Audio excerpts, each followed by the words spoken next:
Hola, ¿cómo están? Inicio entonces la lección número 5 de este curso de teoría de la comunicación para la carrera de cine de la Universidad del Desarrollo, el segundo semestre del año 2021.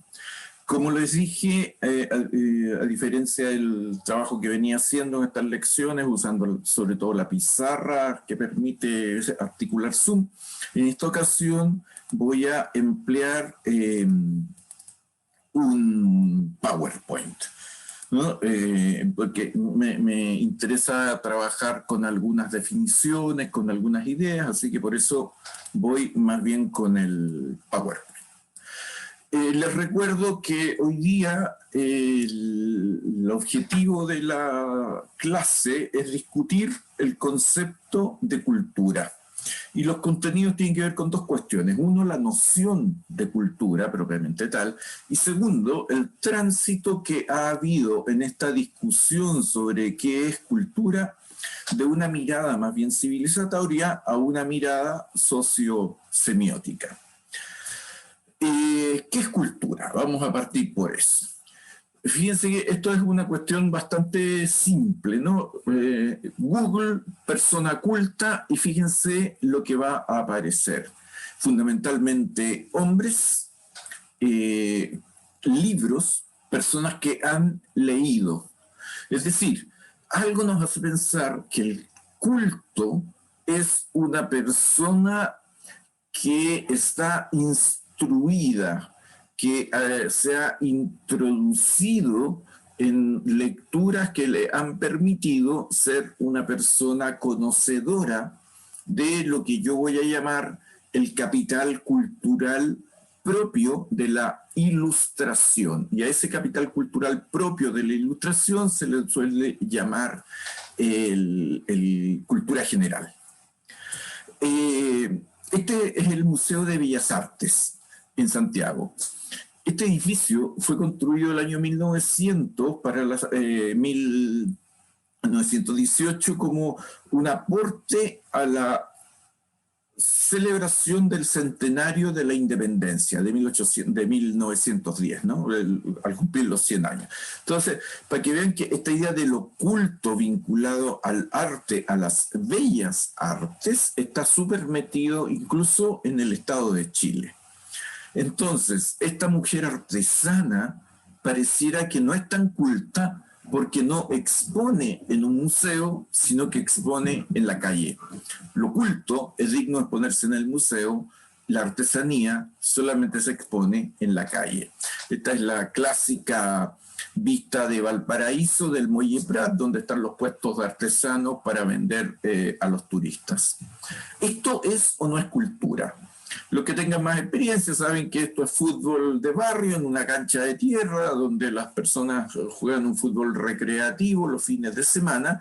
Y otra vez la pregunta, ¿el fútbol, el deporte, prácticas masivas como esta, prácticas populares, donde el sector popular se expresa, son o no son cultura? Sobre eso vamos a estar en esta ocasión. Entonces, les voy a proponer que en el concepto de cultura había un itinerario. Se pasa de una comprensión civilizatoria por esta idea de que cultura viene de cultivo. Por lo tanto, el cultivo va a permitir pasar de la recolección a la cosecha. Cuando hay recolección, el ser humano no necesita usar la razón porque no necesita tecnología alguna, solamente necesita recoger. Sin embargo, para cosechar ya hay que usar la razón para desarrollar una tecnología que permita que haya cosecha, que haya siembra, cultivo y después cosecha. Por lo tanto, si bien es mi nieta que está de visita, si bien es un uso de la razón que está más orientado a generar tecnología, ya está en la raíz del concepto cultura.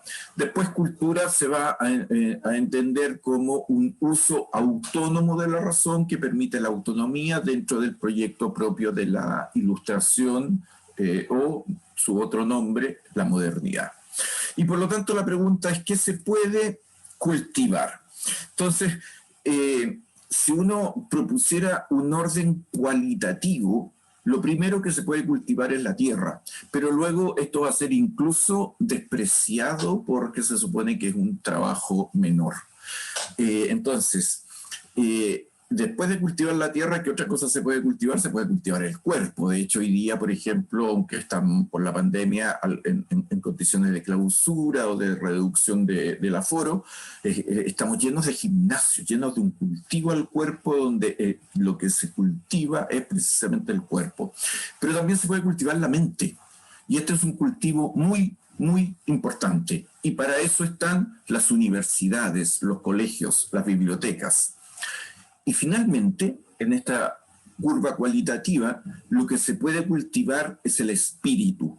Y el espíritu no se cultiva con la religión, sino que más bien se cultiva desde esta perspectiva con las bellas artes. Por eso los teatros, las salas de exposición, los museos de arte, son espacios muy majestuosos y muy reservados, además, a una élite que ha logrado ir superando estas etapas de cultivo y que ya está en condiciones de cultivar el espíritu.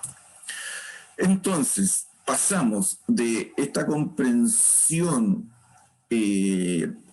civilizatoria, la cultura como lo civilizado, el culto como lo civilizado, el inculto como lo primitivo, a una dimensión identitaria. Es decir, se va a empezar a entender cultura como la totalidad de un modo de vida, como la forma en que vive una cierta agrupación humana. ¿Y esto gracias a qué?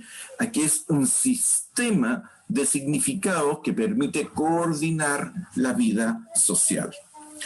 La primera definición conocida de cultura proviene de Inglaterra. Su autor es Edward Taylor.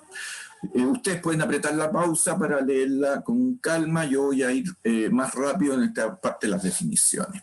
Fíjense que acá dice al principio de la definición la cultura o civilización, y después explica lo que es. Es decir, cuando se parte pensando cultura, se va a entender que el culto es el civilizado, y por lo tanto el civilizado tiene el deber de ir civilizando a los primitivos que son incultos. ¿Y quién era culto?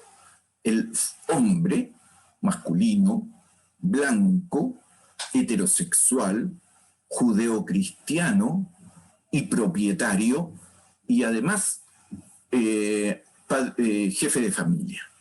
Y por lo tanto, estas personas cultas van a ser quienes expanden este concepto de cultura al resto de la sociedad. Por lo tanto, es el conocimiento, las creencias, el arte, la moral, etcétera, etcétera, que posee este hombre que he descrito.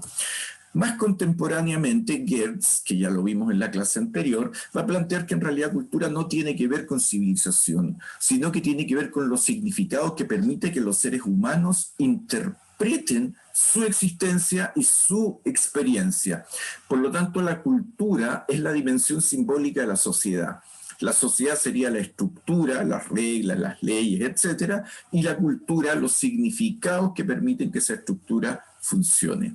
Más contemporáneamente aún, y ya desde América Latina, Néstor García Canclini, un antropólogo argentino que ha hecho su trabajo fundamentalmente en México, va a plantear una definición bastante simple. Tiene que ver con los procesos sociales de significación, es decir, cómo los significados se producen, circulan y se consumen en la vida social. Y eso va a ser la cultura.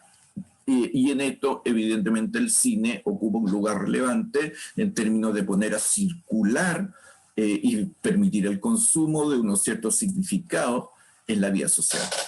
¿Por qué vamos a estudiar cultura? Ya lo señalé en la sesión anterior, porque la cultura y los significados permiten lo humano, en el entendido de que es lo que permite dar sentido a la acción que las personas realizamos en sociedad. Y este sentido subjetivo que nos ponemos de acuerdo como una intersubjetividad es lo que permite la noción de sociedad. García Canclini, cuando discute el concepto de cultura, trata de presentar cuáles son los aportes de la definición sociosemiótica. Primero, permite ver lo cultural dentro de los procesos sociales, es decir, dentro de la producción, circulación y consumo de significaciones en la vida social. Por lo tanto, aquí hay que preguntarse dónde ocurre esto. Sin duda que en la familia, en la escuela, en los medios de comunicación, entre ellos claramente el cine, es por donde se produce, circula y consume fundamentalmente las significaciones en la vida social. Ahora, nos va a proponer estas 4 miradas contemporáneas sobre lo cultural.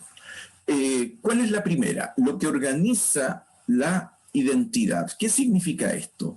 Que la producción, la circulación y el consumo no ocurren en una sola sociedad, especialmente hoy día en tiempos de globalización en que estamos todos interconectados y por lo tanto los productos culturales de una sociedad comienzan a circular por el resto del mundo. No solo el coronavirus, que ha circulado a una velocidad impresionante, sino en el caso chileno, por ejemplo, tenemos un vino, Casillero del Diablo, que es uno de los sponsors, uno de los auspiciadores importantes de un club de fútbol de la Premier League. O sea, los productos circulan por distintos territorios.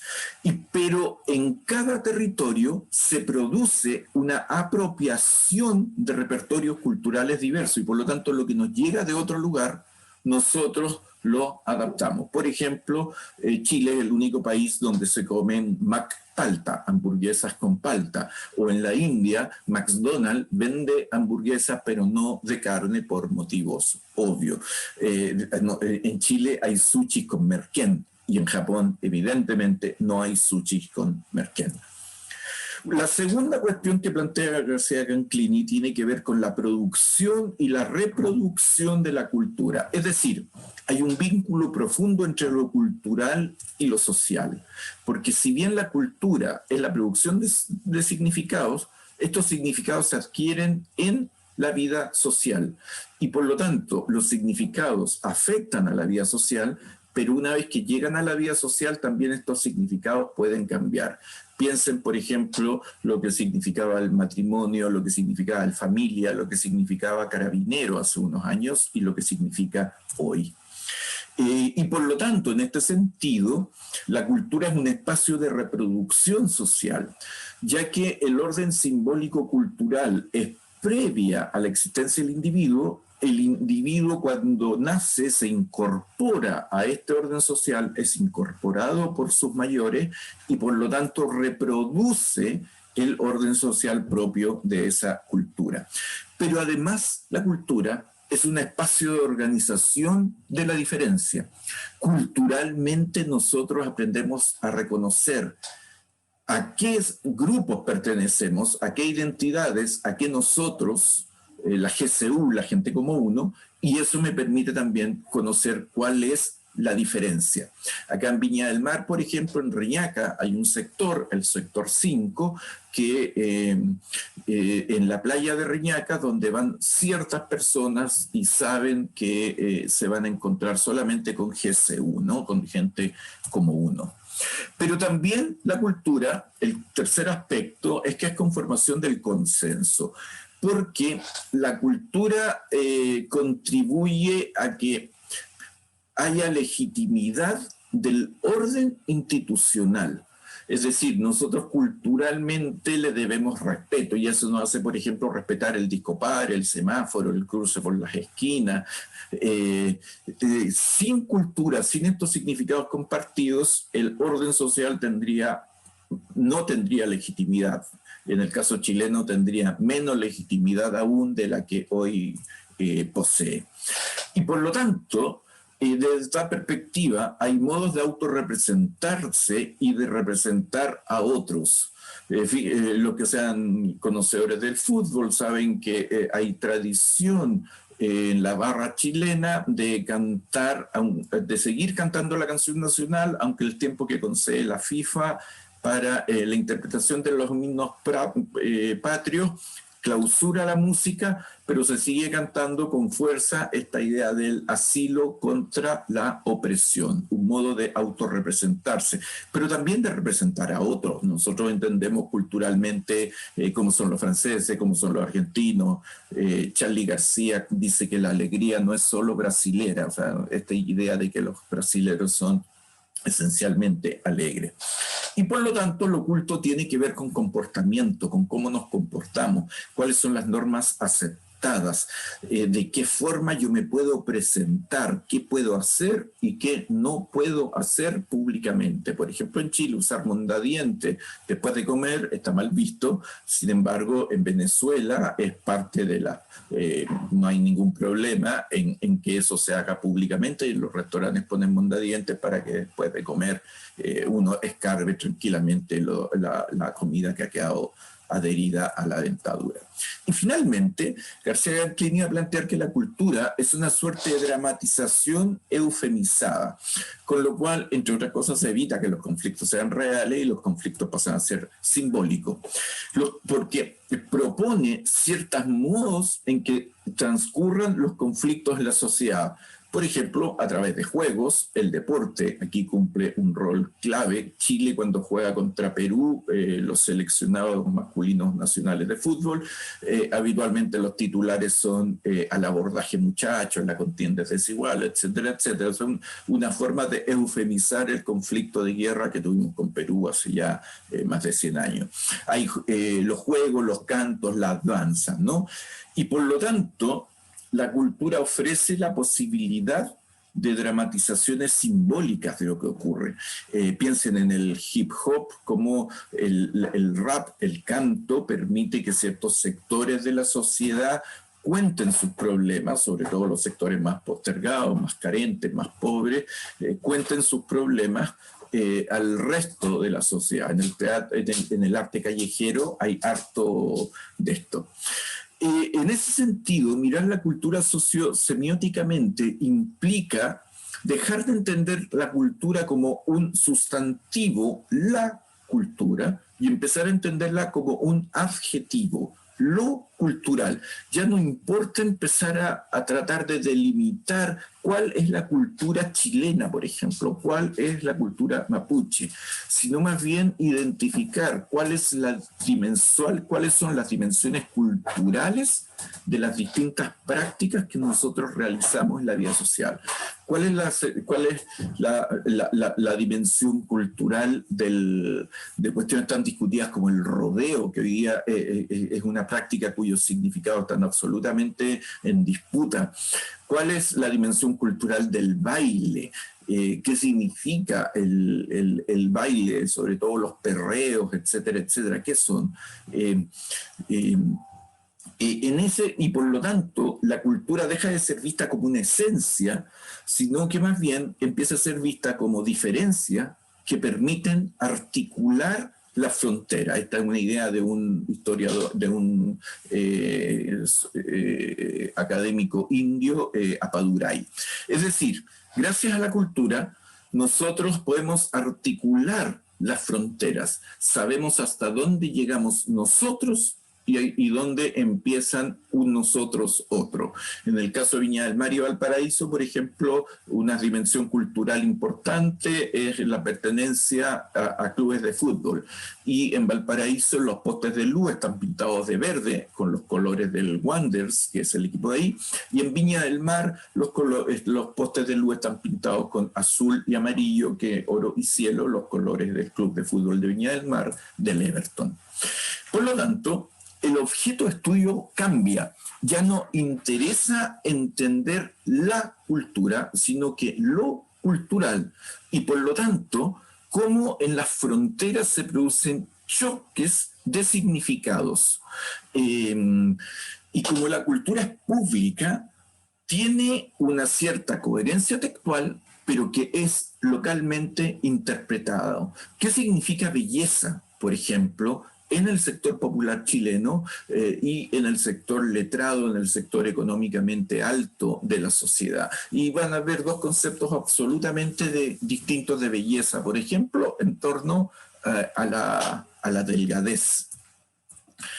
Entonces, como cambia el objeto de estudio, lo que empieza a importar es cómo los grupos sociales se representan, conciben y gestionan las relaciones con otros. Es decir, cómo se permite mediante los significados esta dispersión que fluctúa en un orden que hace posible el funcionamiento de la sociedad. Todos nos sentimos chilenos. Las zonas de disputa, hay algunos chilenos que se sienten más chilenos que otros. Las chilenas, por ejemplo, de pronto se sienten poco chilenas. Las tesis con su performance lo demostró claramente, ¿no? El violador eres tú, y por lo tanto hay aquí zonas de disputa, especialmente entre lo local y lo global, la cultura local y la cultura que nos llega de otras partes y casi vista como una imposición desde McDonald's, desde Hollywood, desde el modelo de desarrollo extractivo, etc. Y los actores, además, que van a encarnar estos discursos y que por lo tanto hacen posible que estas disputas entre dimensiones culturales existan.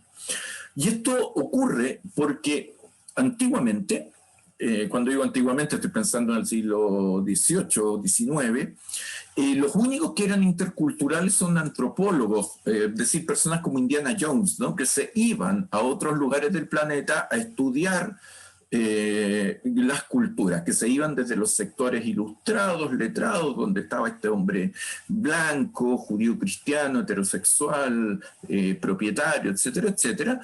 Desde estas sociedades se iba a estudiar otras sociedades.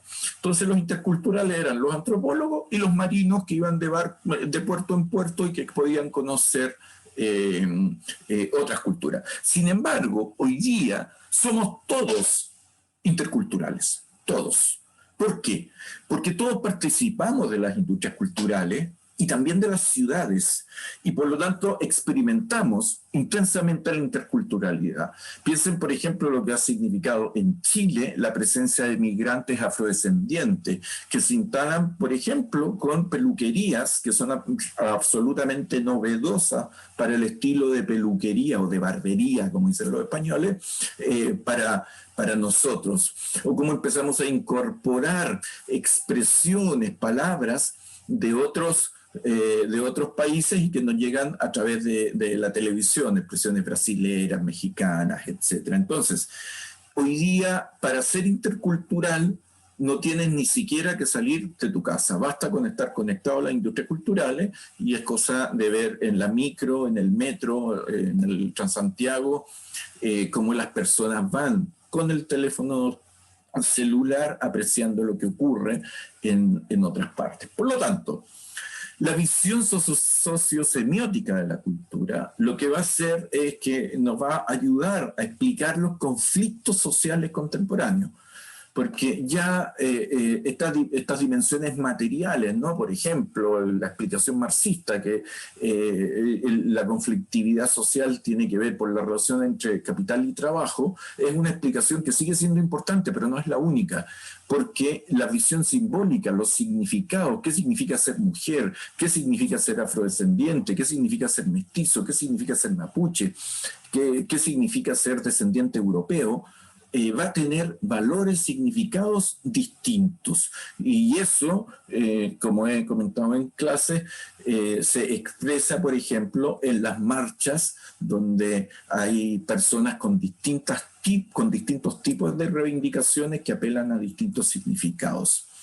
Ojo, lo cultural no es lo único que explica la conflictividad social contemporánea, pero sin duda que aporta a su comprensión, en la medida en que demos este paso de entender que la discusión académica sobre cultura parte con una dimensión civilizatoria, es decir, todos íbamos a ser cultos y a dejar de ser primitivos, todos nos íbamos a parecer al hombre blanco, europeo, judeocristiano, etcétera, etcétera.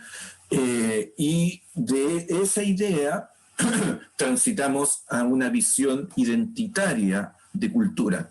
Y por lo tanto, implica dejar de ver a la cultura como sustantivo, como una esencia, cuál es la cultura de este país, y en comenzar a verla como adjetivo. Buscar las dimensiones simbólicas, culturales, los significados, las dimensiones culturales de las prácticas. Entonces, entender que el matrimonio es cultural, que el estudiar es cultural, que las universidades y el conocimiento es una práctica cultural. Ya no interesa tanto la cultura, no es el tema de preocupación, sino que lo cultural. Y en esto la antropología le está haciendo un aporte a otras disciplinas, ¿no? Porque nos ayuda, como he dicho, a entender la dimensión cultural del matrimonio, del modelo de desarrollo que tienen los países y también del modelo político, como está pasando en Chile a propósito de la discusión sobre la nueva constitución. Hasta ahí, entonces, esta discusión o esta lección sobre la dimensión cultural y sobre el significado de la cultura como una cuestión sociosemiótica. Hasta la próxima.